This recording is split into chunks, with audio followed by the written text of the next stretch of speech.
I hope you enjoyed watching my friend on The Price is Right. I couldn't believe that she won. And if you couldn't catch it, she also had won a car um, in her previous game. So she got an amazing package deal. I was so proud of her. But the whole point of watching that video is when we are looking to see, you're doing that division step, the D step, divide, we're looking to see which multiple we should use in our list of multiples. And we want to get really close. We want to use the one that's the closest without going over, okay? So let's take a look at a problem. This is actually the first one in your homework. So if you do it along with me, you will already have one done. So the problem is 5,800 divided by 25. Now, 25 isn't one of those super easy multiples that we have been doing before, like 0 through 10 or 11 or something that's really simple. So what we may need to do, because we always need to write out our multiples, is we may have to do a few multiplication problems along the way. But remember, you never need to go past 9. So what I first want you to do is write out your steps. Mom does McDonald's. Serve cheeseburgers, really. Okay. So we are going to write out our multiples. I don't have a ton of room, but I'm just going to make a list down. Now, I do know my 25s. They are one of the easier numbers because I know they're like quarters. It'd be like counting quarters. So if we were counting quarters, the next would be 50, 75, 100, like a dollar, 125, 150, 175, 200, 1, 2, 3, 4, 5, 6, 7, 8, 9. Okay? And I know you can't see it, but I'm basically, it'd be like I was counting money, counting quarters.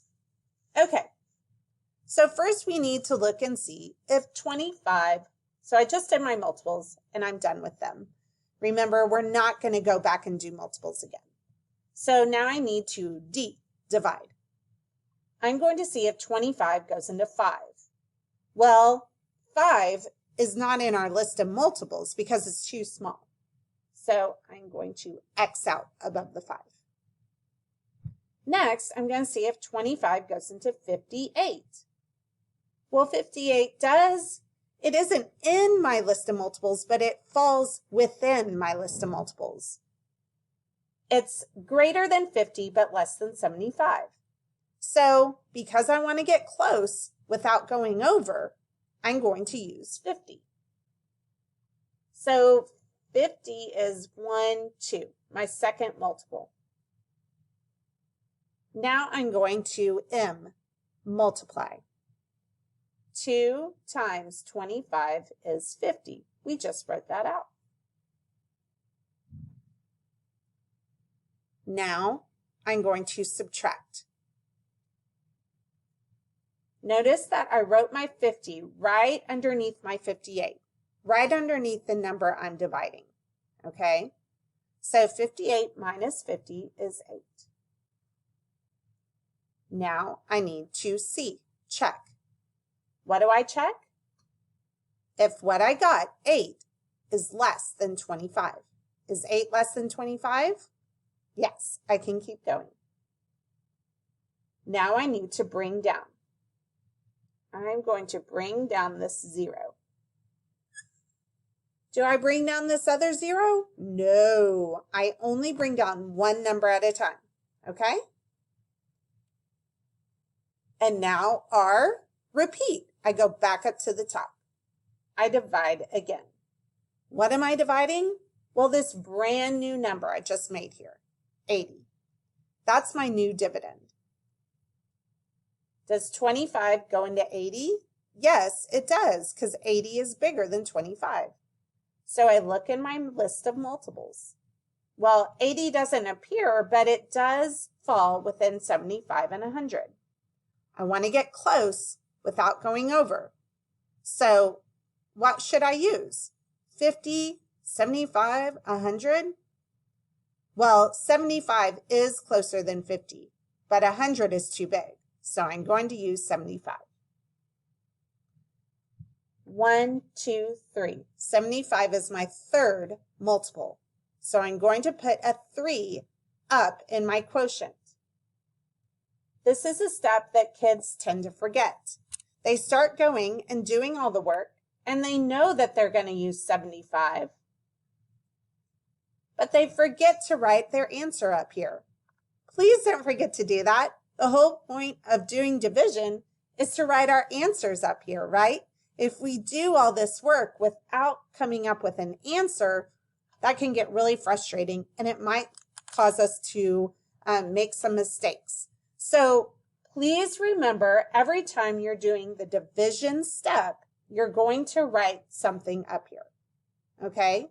So I just kind of multiplied to show that 3 times 25 is 75. So now we're going to subtract. 80 minus 75 is 5. I check. Is 5 less than 25? Yes, it is, so I can keep going. Now I'm going to bring down.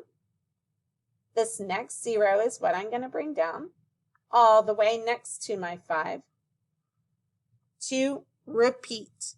Remember, we don't create a remainder until there's nothing left to bring down. Okay, so we repeat back up to divide. What am I dividing? This new number I've created, the 50. Now I ask, can 25 go into 50?